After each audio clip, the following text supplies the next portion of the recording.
Good morning मेरी amazing infinity family. मैं वापस आ गया हूँ अपने फोर्टनॉट वीडियो के साथ नंबर 8।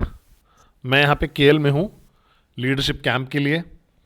ट्रैवल कर रहा हूँ पिछले 16 दिन से। पहले मैं बैंकॉक में था, फिर पटाया में। दोनों जगह पे मैं था चीफ के साथ। बहुत ज़बरदस्त लर्निंग्स थी, बहुत ज़बरदस्त समय बिताया अपलाइन के साथ। हमने क्लब वेलोसिटी वहाँ पे किया।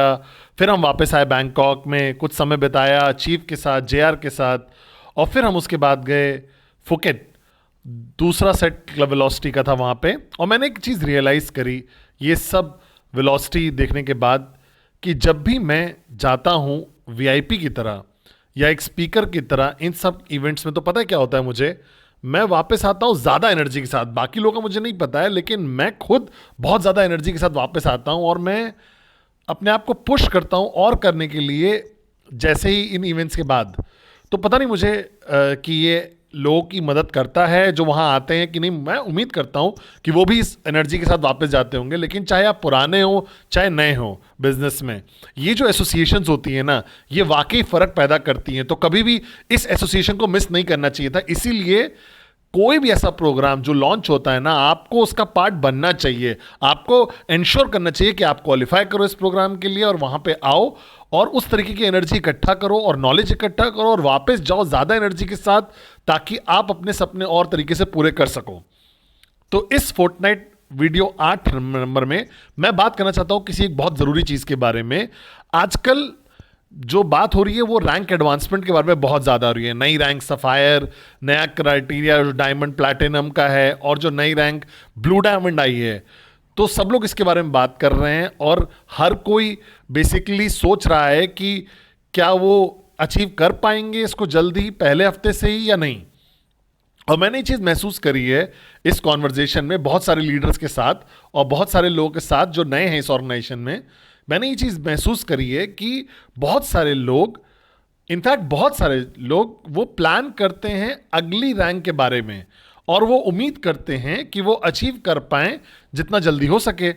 लेकिन अगर मैं अपने आप को देखूं तो मैंने कैसे काम किया था, मैंने हमेशा ऐसे किया था कि मैं हमेशा गन करता था एक रैंक उसके ऊपर जो अगली रैंक है मेरे लिए। फॉर एग्जाम्पल, अगर मुझे लेट्स से डायमंड और प्लैटिनम लॉन्च हुआ, तो मैं हमेशा डायमंड के लिए गन करता था और प्लैटिनम तो मैं बन ही गया बिना एफर्ट डाले, क्योंकि मैं सिर्फ डायमंड को देख रहा था। मेरी पूरी प्लानिंग थी डायमंड के हिसाब से। और अब जब नई ब्लू डायमंड रैंक आई है और नया क्राइटेरिया डायमंड के लिए आया है, तो मैं डायमंड को मेंटेन करने में देख ही नहीं रहा हूं नए क्राइटेरिया में। मेरी सिर्फ आंखें गई हैं ब्लू डायमंड के ऊपर। तो मेंटेनेंस डायमंड का अपने आप ही हो जाता है और मैं ब्लू डायमंड अचीव भी कर लूंगा। तो लोग जो सफायर के लिए गन कर रहे हैं, मैं उनको बोलना चाहता हूं सफायर मत देखो, प्लान करो नई छोटी छोटी डिटेल के साथ कि प्लैटिनम कैसे करना है। सफायर तो आपको पता भी नहीं चलेगा कब हो गया और कैसे हो गया, लेकिन जब आप प्लैटिनम के लिए प्लान करोगे ना, तो आप वो चीजें करोगे, लॉन्ग टर्म के लिए काम करोगे। प्लैटिनम और डायमंड में थोड़ा समय लगता है, मैं समझ सकता हूं, लेकिन अगर आपको डायमंड जानना है प्लैटिनम से या फिर सफायर से प्लैटिनम करना है, तो फिर उस समय प्लान नहीं कर सकते आप। आपको ऐसा कल्चर बिल्ड करना पड़ेगा ऑर्गेनाइजेशन में सफायर बनने से पहले, ताकि आप प्लैटिनम और डायमंड बन पाओ। क्योंकि एक कल्चर है जो समय लगता है जिसको बिल्ड करने में, क्योंकि प्लैटिनम और डायमंड के लिए आपको बहुत सारे सफायर्स चाहिए, बहुत सारे प्लैटिनम्स चाहिए आपके नीचे। और ये सिर्फ पुराने लोगों के लिए नहीं है, मैं नए लोगों के लिए बात कर रहा हूं। मैं सफायर डायमंड प्लैटिनम की सिर्फ बात नहीं कर रहा हूं, मैं एलएस, एलडीसी, सीटीसी जिसके बारे में बात करूं। अगर आप नए हो तो कभी भी आपको एलएस के लिए गन नहीं करना चाहिए, आपको हमेशा एलडीसी के लिए गन करना चाहिए। प्लान करिए छोटे से छोटी चीजें एलडीसी के लिए, तो आप क्वालिफाई कर ही लोगे एलएस के लिए अपने आप ही, और एलएस खत्म करोगे जैसे ही, और जब तक आप एलडीसी पहुंचोगे तब तक आराम से कंफर्टेबली आपका एलडीसी भी पूरा हो जाएगा। तो ऐसे ही कोई भी इंसान जिसको 6 महीने ज़्यादा हो गया है टीम में, उसको प्लान करना चाहिए सफायर के बारे में, ये सोचने, एलडीसी सोचने के बारे में या सीटीसी सोचने के बारे में। क्योंकि जब आप प्लान करोगे ना सफायर के लिए, तो एलडीसी सीटीसी बाय डिफॉल्ट हो ही जाओगे आप। तो इस अपना बेंचमार्क थोड़ा सा हायर लेके चलिए अपने अगले गोल से। अगर आपका बेंचमार्क हायर है तो आपका अगला गोल माइलस्टोन बन जाता है, वो अचीवमेंट नहीं बन के रह जाता है। और आप रुकते नहीं हो उसके बाद, क्योंकि आप कभी उसके लिए गन ही नहीं कर रहे थे, आप तो उसके ऊपर वाले बेंचमार्क के लिए गन कर रहे थे। और ये हो रहा है क्योंकि आप किसी बड़ी चीज के लिए गन कर रहे थे, एक माइलस्टोन की तरह। आपने अगला माइलस्टोन क्रॉस कर लिया, अगला अचीवमेंट मिल गया आपको। तो चेक करिए अपने आप को, हर कोई, चाहे नए हो चाहे पुराने लोग हो, सबसे पहली चीज, क्या आपके पास आपका नेक्स्ट माइलस्टोन रेडी है?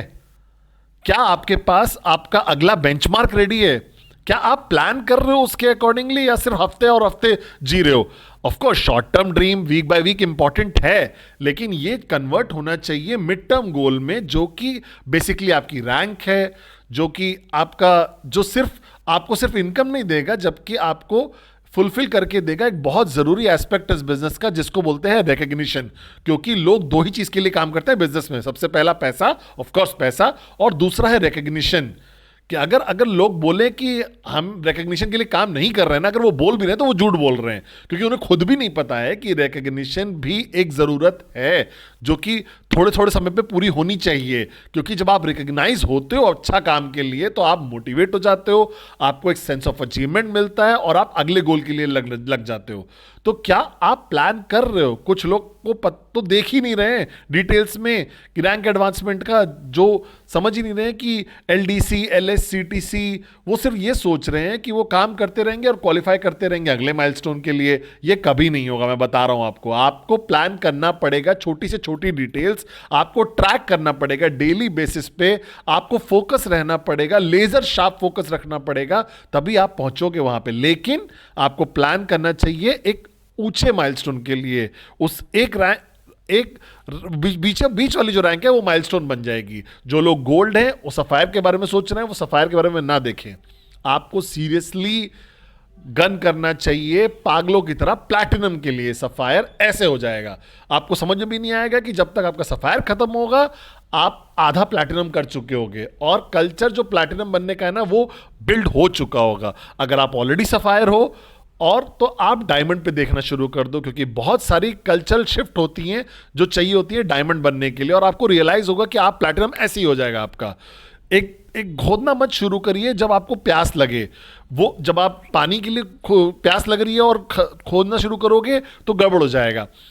आप पाइपलाइन बनाओ रिकग्निशन की, रैंक्स की, क्योंकि ये बिजनेस है पाइपलाइन बनाने के बारे में। तो इसको मत देखिए कि आज आपको ये करना है, अगली चीज के लिए आपको थोड़ा हायर बेंचमार्क लेके चलना है, आपको फोकस करना है उसके ऊपर, लेजर शार्प फोकस रखना है, माइन्यूट ट्रैकिंग करनी है डेली बेसिस पे। लोगों को आपको गोल्स पे लगाना है, उनकी मदद करनी है उनके अगला माइलस्टोन अचीव करने में, ताकि आप खुद अपना बेंचमार्क फुलफिल कर पाओ ऑटोमेटिकली। तो दोबारा से मैं बोल रहा हूं, एक बार फिर से मैं बता रहा हूं, आपसे पूछ रहा हूं कि क्या आपको पता है कि आपकी अगली रैंक क्या है? क्या आपको पता है कि आप कब खत्म करोगे उसको, कब तक कर लोगे?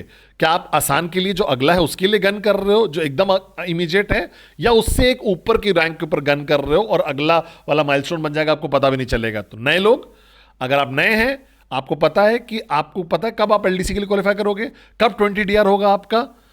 क्या आपको पता है? क्योंकि अगर आप 20 डीआर के लिए गन करोगे तो आप एलएस के लिए भी क्वालिफाई कर लोगे, आप एलडीसी के लिए भी क्वालिफाई कर लोगे, आप सीटीसी के लिए क्वालिफाई कर लोगे बाय डिफॉल्ट। और जब तक आप रियलाइज करोगे कि आप 20 डीआर कर चुके हो, तब तक आपका सफायर भी ऑलमोस्ट होने वाला होगा।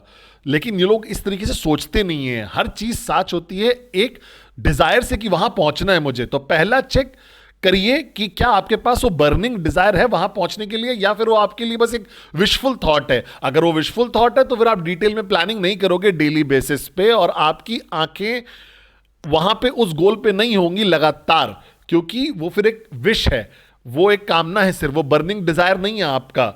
तो पहला वो डिजायर क्रिएट करिए कि वहां मुझे पहुंचना है।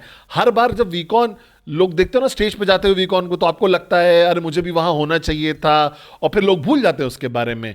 ऐसे नहीं चलता है। आपको बहुत बहुत क्लोज रहना पड़ेगा उस डिजायर के दिल से।